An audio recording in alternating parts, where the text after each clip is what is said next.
Yes, I have to talk about Marry My Husband, the latest episodes. I have so much to say. Mainly, I'm probably going to complain about Soo-min being psychotic and just consistently terrorizing not only Jiwon but also the viewer, i.e., myself. But yeah, let's get into it.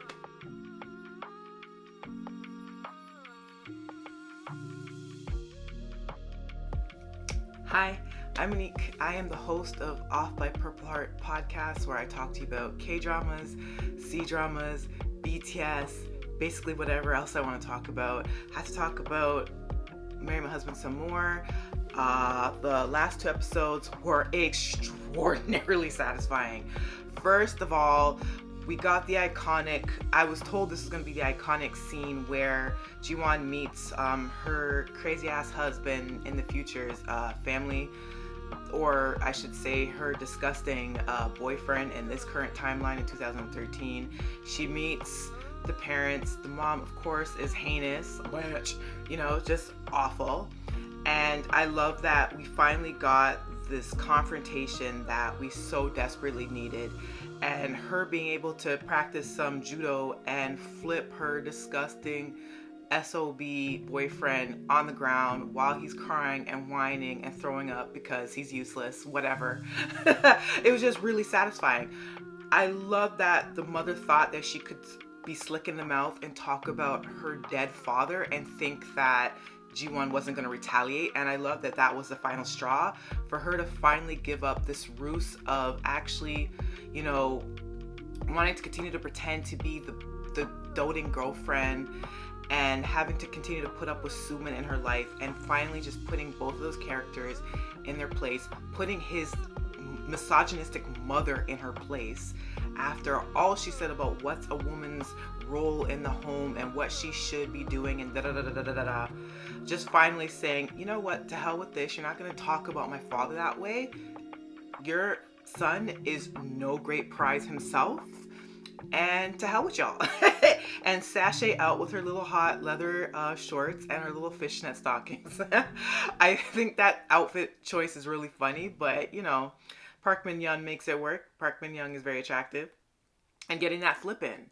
I also know that one of my favorite scenes was when they were celebrating her birthday, and Mr. Yu got all those drones in there, and everything is very beautiful, but you can see Soo-min is like slowly plotting, and she happens to be at the pair with Jiwon, and Jiwon basically tells her, you know what, just I don't like you, I don't care to know about you anymore. I don't know what the hell you've been on, but I don't want to be any part of it.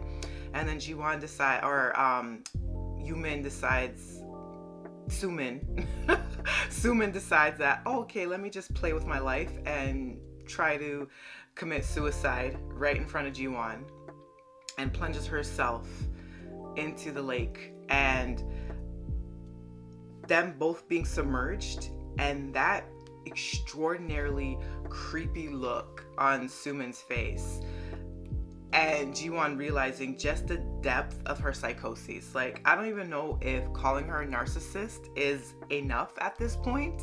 Like, I'm just on my phone right now. I'm trying to look up that scene, but it's just so crazy to me how good the actress is that is playing this character. It is a thankless role, but she does such a great job in not only flipping from like the sweet cutesy person that is completely innocent to that highly manipulative personality to someone that is just really desperate for validation. Somehow this actress is straddling the lines of all those characteristics really well, to like a scary degree, might I add.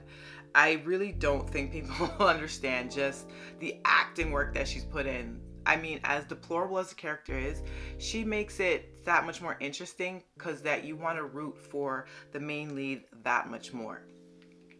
But her performance alone was what was taking me out in episode 9. It was just really spellbinding. I think I found the gif of it. I probably will insert it somewhere along if you're watching the video version of this podcast. But yeah, just completely nuts. But everything really came to a head in episode 10. Can I tell you, those 3 slaps that Miss Girl gave her disgusting piece of trash boyfriend, like the minute she waltzed in there and he set his eyes on her and he started going down towards her, I was like, Miss Girl, if you don't wind it up and sucker punch him. But the slaps were so much more satisfying. And I thought it was just gonna be 1 slap because I saw the previews. She gave him 3. She wound it up, blap, and then he's like, the hell? Blap, blap. She got him again and again. And then the whole office was like, oh. I'm telling you, the amount of tea that her coworkers must have, like, I know it's bad to gossip, but if I was in a setting where I saw one of my coworkers backhand her quote-unquote fiance like 3 times and then dangle a pair of red panties in front of him and like dunk it on his head, like I would have like entertainment for like the next 2 weeks. And I don't like gossiping, but I would have been all over like the group chats. Like it would have been off. It was so satisfying. So satisfying. I wasn't happy to see that the supervisor had come back in the storyline. I mean, he ended up being extremely useless anyways. I mean, he served his purpose to move the plot along in episode 10 because he inadvertently helped give more credibility to Ji-won and the fact that her best friend and her boyfriend are a piece of shit. So there's that. But I wasn't happy to see that character come back, and I hope after episode 10 we don't really have to see him anymore. There's 16 episodes. I think we can deal with him not being in the picture anymore. He's not necessary. We don't need him for any more dramatic tension. Just get them the hell out of here, okay? But yeah, the slaps were so satisfying. Oh my god. Everything is just out on the table, and then Mr. Yu just being the deliciousness that he is. I think the actor is not only gorgeous, he's super funny and charismatic, and I think he's really selling it, and he's really coming into his own in these last few episodes. So for all the girlies that were on him about his looks and were like, I don't know if he should be the lead of the show, y'all were really full of it. He's killing it. Stop it. Stop the nonsense.